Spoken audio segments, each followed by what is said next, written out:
throwing some sauce on that beat.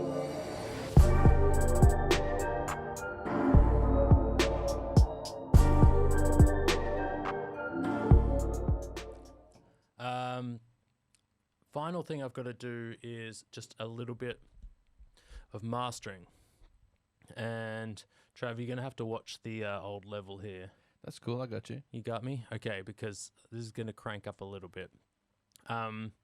So this isn't mastering as people think it should be. It's kind of like poor man's mastering, just to kind of, this is the basic stuff that you need to kind of get the beat at a spot where people can rap over it. There will be another set of mastering that like the engineer will do at the end. So I'm gonna show you what I do real quick. I've got, this is what I use to check where I'm at.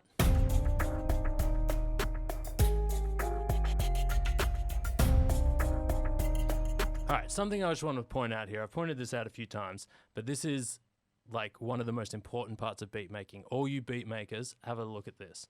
I'm the god. You should listen to me. No, no. So this is something that when I started beat making, I had to consciously think about. But as I kept going, I kind of did this automatically when I made my beats. Now, this is the frequency spectrum. This is from 20 hertz to 20 kilohertz. So this kind of shows everything that's going on. Now, in a mix, like a finished recorded mix, ideally, you kind of want everything around the same level. That means that you've got a proper balance over your whole mix, and it should sound quite good on most systems. You'll notice here,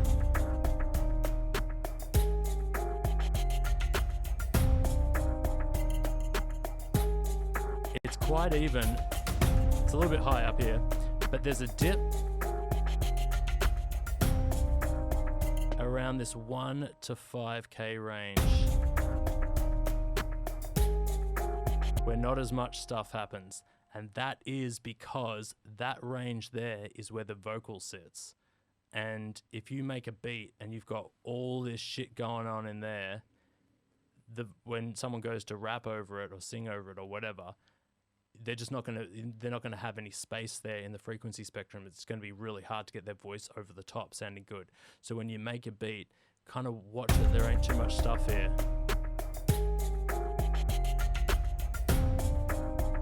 And I mean, that section of the beat that I've got going there is even probably the most that it's gonna be in that section, because I got those drums. Like, look how much space you got for vocals. Damn. Cut it out here. Even though I got 3 different sections, I've still left a whole bunch of room here.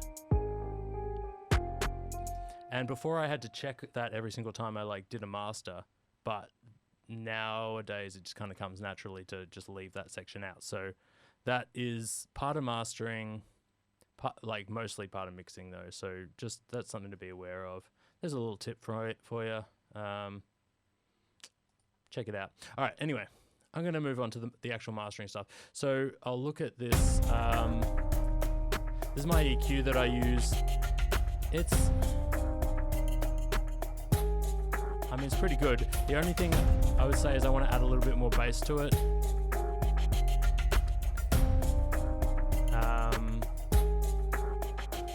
Not much though, just a little bit. And maybe pull out the high end the tiniest little bit. That's all I'm going to do with that part of it, and I'm going to do a little bit of mixing as well as part of the mastering. Second is a bit of compression.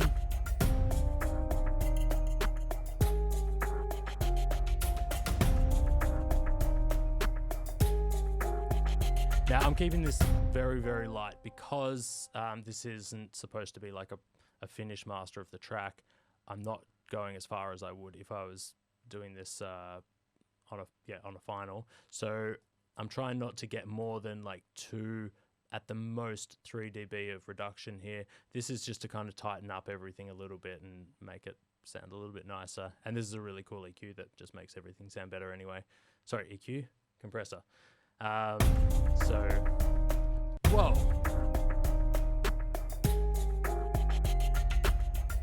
There's a little glitch there. And finally, this is a clipper. And this is just to kind of get the overall level of the beat up to the top.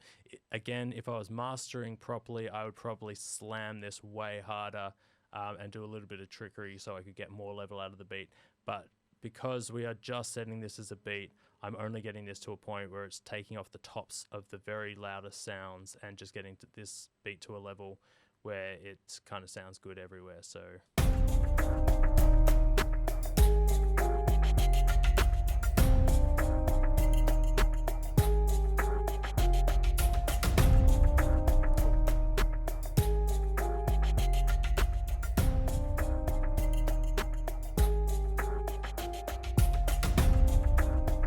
So about 1 dB of reduction at the most there, so not much going on there.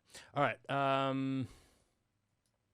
finally, I'm going to keep this EQ up. I'm just going to go through my sections, make sure there's nothing sticking out too much because I'm mixing on headphones. I can miss some of the bass. It's a little bit less bassy than if I'm running my subwoofer. So this I've noticed here with this particular clean whatchamacallit, bass synth here, that is way too loud. We've got to turn that down a bit.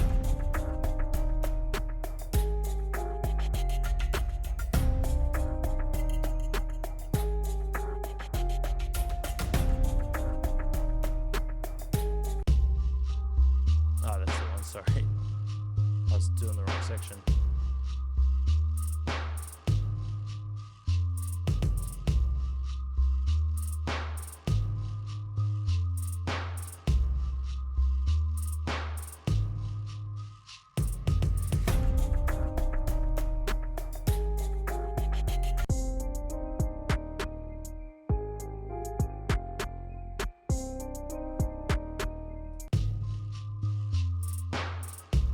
Also, those trap hats have got to come down a little bit.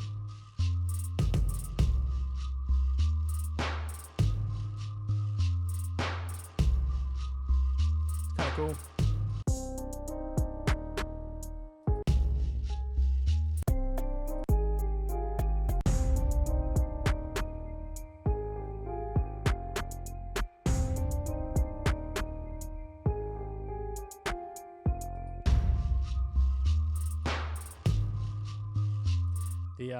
My piano is still a little bit loud, so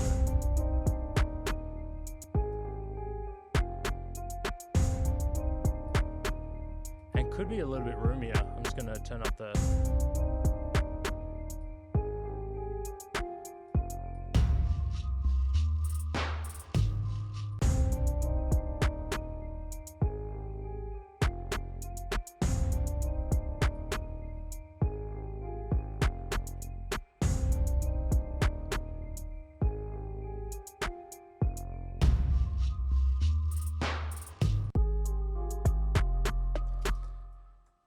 That is, I think, done.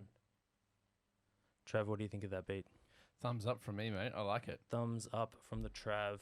Yeah. And you have to respect the Trav because he is a songwriter in his own right quite a bit. Check out Tiny Vessels Official on Instagram and Twitter and Tiny Vessels Official on YouTube. Plug yourself.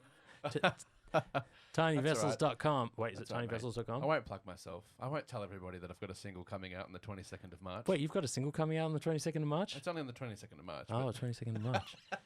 Damn, I also didn't know you were having... Fuck. All right.